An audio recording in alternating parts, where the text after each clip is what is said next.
What is up, guys? In today's video, we're hiking out to some of the most remote dunes in Death Valley National Park. Now, my name is Austin James Jackson. I'm a professional landscape photographer based in southern Utah. And in today's video, we're in the beautiful Death Valley National Park on this partly cloudy day, hiking out to some of the most remote dunes, like I said before. These are some really awesome dunes, and I'm hoping that they'll be great for photography as well. So some of the dunes in Death Valley National Park are easily accessed right off the road, just a short little hike right out to the dunes. Now these ones are about a 5 to 7 mile drive off-road on a pretty terrible road, as well as like a 7 to 10-ish mile hike just to get to the dunes, and that's just to get out there. So add on some extra mileage depending on if you want to do some hiking around the dunes. If you're a photographer like me, of course, you're going to be hiking all over, up and down every single dune, trying to find the absolute best spots for photography. And to really kick things off here, I do want to apologize if the audio quality is bad. You can probably tell that it's pretty windy out here today. Now that's good for shooting sand dunes. It's bad for making YouTube videos. So as a photographer, I'm targeting coming out to these dunes on a day where it's windy. The wind allows a little more atmosphere. It allows the sand to kick up and just gives you more atmosphere and dimension in your photos. And of course, a nice sunny day would be fine too, but if you can, windy days are best for shooting the dunes. So let's look at where we're going and what the plan is for the afternoon. So I've already hiked part way out. This is kind of the terrain. You can see it's just kind of like sandy, rocky junk. The dunes are over here. Maybe you can see them, maybe you can't. Probably depends on what resolution you're watching this on YouTube. But yeah, the dunes are quite a ways out. It's quite a bit of a hike. It's still pretty early yet in the afternoon. The sun is still up here. It's probably about 2 hours before sunset. Want to get out here plenty early and kind of scout it out. I'm first of all thinking maybe I want to be to the right and kind of get uphill on the dunes. It's always better to be shooting downhill for telephoto compositions, in my opinion. So I'm maybe gonna skirt out to the right here, but we'll kind of see how it all shakes down. But that is the plan. We're headed that way. We will catch up with you guys when we get a little bit closer. Now, if you guys are photographers yourselves, there's a couple essentials if you're going out to shoot sand dunes, especially if it's windy. First of all, sunglasses. Maybe you guys have noticed I don't normally wear sunglasses in my videos. Got them on today because when the sand is kicking up, super annoying to have sand in your eyes when you're trying to take photos. Now, ideally you have something better than these aviators. Ideally you have like some athletic glasses that wrap around your face so that sand can't get in the side, but I recently broke mine, so this is what I have. Essential number 2 is the neck gaiter. These ones are just from like Buff, and they're nice because you can cover your face so that you aren't getting sand in your mouth and your nose if it gets really windy when you're out shooting. I'm not experiencing too much dust right now, so I've got it down, but I've got it around my neck so it's ready to roll if it does start to get really windy and really dusty. Essential number 3 is a telephoto lens, and already have it on your camera. Put it on when you're at the car. Don't wait until you get out in the field, because when sand's kicking up everywhere, the last thing you want to do is let a bunch of sand go right onto your camera sensor. I've seen it before, trust me. Don't be that person. Put your lens on your camera, which I've already got on my back, so that you're ready to roll as soon as you get out to the scene. You don't have to mess around while it's windy and there's sand kicking up everywhere. So those are the 3 things I really recommend if you're going out to shoot sand dunes yourself. So yeah, we're gonna keep walking. I'll let you know when we're there. All right, well, after a lot of walking, we made it to the dunes. So I'm thinking we're gonna head up to the top up here, which will give us a better angle to look down on either side to get some nice sunset photos. Now, as you can see, the sun is close to hitting the horizon there where it's gonna be clear. We're gonna get some nice light on the dunes. We're already getting a little bit. You can maybe see my shadow there. But yeah, it's looking like it's gonna be a great night on the dunes. Really excited, just trying to get to a little bit higher spot to get a little bit better vantage. So one thing to think about when you're shooting dunes, as well as like shooting something like snow, is that you don't wanna walk through where you're gonna shoot later. So think wisely about how you're walking to the spot that you want to shoot from, because you might want to shoot what you're actually walking through. Now, right now, we're unfortunately kind of just walking through the middle, which is not the smartest, but I'm hoping that it'll work out all right.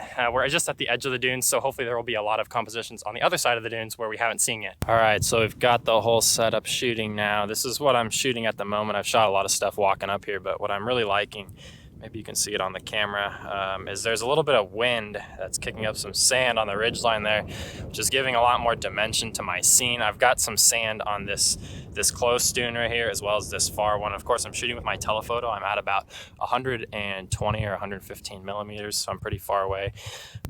So I found this really nice shot of this little twig sticking up out of the sand, and it looks really cool, I think, because the twig contrasts really well with the sand. It gives you something to look at, something interesting in your scene. I'm always looking for objects like this that stick out in the scene, and I was really lucky to find this one. It's not very big at all. It's something that I could barely see from where I was standing, but when I zoomed in with my telephoto lens, it just looked really awesome. All right, so now I'm zoomed in. Maybe you can see what I'm looking at on the back of the camera screen, maybe not, but I'm zoomed all the way into 300, and I'm looking at these hills over here. I love the way that the light is hitting the top of the hills, as well as right on the corner here. It just looks really nice with the sunlight. This is a shot that wouldn't look nearly as good without any sunlight, which is why you want some sunlight hitting the dunes. But yeah, I'm grabbing this shot, and then we'll go ahead and move on. All right, guys, so thanks to the wind and the cold, the GoPro died. Some of the GoPro footage didn't come out, so I wasn't able to show you all the shots in the field that I wanted to. So I'm back at home now. I want to show you guys a few of the photos that I really liked on my computer and just a few adjustments I'd make on them, and then we'll jump back over to the sand dunes. Let's go ahead and jump into Lightroom where I can show you a few of these photos. So here is kind of the 14 photos that I took that actually turned out, the different compositions, and we'll go ahead and walk through them one by one. This image I'm not really liking. It was the first one I shot of the night. I was just kind of getting things set up. One thing that I do want to look out for in the future that this image helps me to see is that you can see right down here on this photo that it's a little bit blurry. So there was a lot of depth of field here that I didn't quite capture. My focus point was about right here, and I didn't get the image sharp because of that. So that's something to keep in mind for the future. Now this image I think turned out interesting, but I'm not necessarily a huge fan of it. We've got this cool little sweep over here, but there's just a lot of junk in here, and we can clean up a lot of this, but it ultimately is just going to take a lot of work, and back here is not very interesting. Not a huge fan of that shot. Now this photo, also not crazy about. It's really similar to this shot here, which I've actually cropped in and I think looks a little bit better, but still not all that interesting. The edge isn't really that hard here. Other shots that I took include this one, not very interesting because of this stuff in the back I think is really distracting.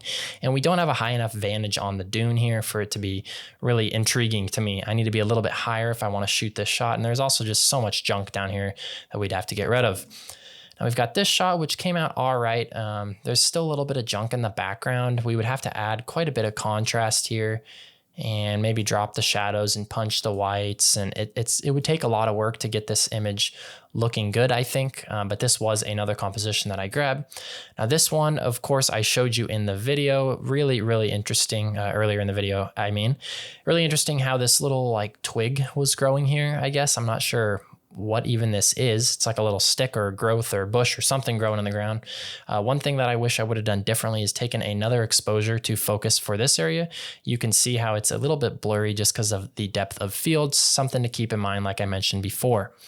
This photo, I was just trying to capture the sand blowing in the air. Wasn't really a huge fan of it. I'm going to go ahead and move on. I want to show you guys these two examples because I think that they are really good examples of composition things. So image to the left is the first one I shot, and then a few minutes later I realized, shoot, I should move to my right about 5 feet. The reason why I did that is because it eliminated this brown junk in the background. You can see over here, there's no brown junk anymore because we simply just moved so that the sand dune would block the brown shrubbery in the back. It's always something to keep in mind. Are you standing in the best spot to shoot the composition that you want to shoot? In this example, I needed to move slightly to the right to get into a little bit better spot. Now this image here is really similar. I simply just a little more zoomed out. I also cropped this image originally. I'll show you what it looked like. It originally had all this junk at the top and the bottom, a lot of uninteresting things that I'm including on the top and the bottom. So for that reason, I cropped this image down a little bit, make it more like a pano and give you a little bit more interest. I do like this shot. I really like how you can see the sand is blowing right here. If you are shooting blowing sand, you got to make sure you use a fast shutter speed. I used 1/1000th of a second here to capture this sand blowing through. But this image, I think, has a lot of potential if you add a little bit of contrast and do a few things to it. So this one I'll probably save. Now these next two, I'm not a fan of either of these images. I don't really think much came out well with them. Unfortunately, there's just not enough light in this image. But the final image here was one that I actually ended up keeping. I ended up doing an edit on this one. This is still kind of the raw file, but I did edit this one fully. I think it came out really nice, but this was just really cool how I got all this sand blowing up right here. So I think this image turned out really well. Love the composition here. I love the light hitting the dunes, and especially especially the light right here really kind of accents and brings the photo home. In my opinion, it kind of walks your eye into the photo. So those are my photos that I shot. Sorry I couldn't show you in the field, but I wanted to show you here. Now let's go ahead and jump back over to the sand dunes and wrap things up. All right, well, had a little camera malfunction. The GoPro stopped working on me. I guess it got a little too cold, but I'm luckily have my second body. So I was able to record some videos with that. I got a lot more great shots. There's just a lot of great compositions out here. It's really fun when the sun is out, and I love just walking around, trying to find as many compositions as I can. I try not to get too stuck standing in one particular place for too long. Try and take a shot, move, and just always stay on the move to find as many possible compositions as possible. But that wraps up my time here on the sand dunes here. Really, really awesome sand dunes out here. Super remote in Death Valley. We didn't see anybody else the whole time we were out here. No footprints, nothing like that. So great spot for photography, especially when it's sunny out. The sun really makes all the difference in sand dune photography. If you're trying to shoot the dunes and it's cloudy, you're not going to get the same quality shots because you don't have that same contrast that you do with the sunlight. Really hope this video was helpful for you guys. If you have any comments or questions about the video or how I'm shooting any of this, please feel free to comment. I will get back to you as soon as I can. And as always, please make sure to like and subscribe. Always appreciate that, and appreciate you guys checking out my videos every week. Thank you so much for checking this video out. We'll see you guys next time. Bye-bye.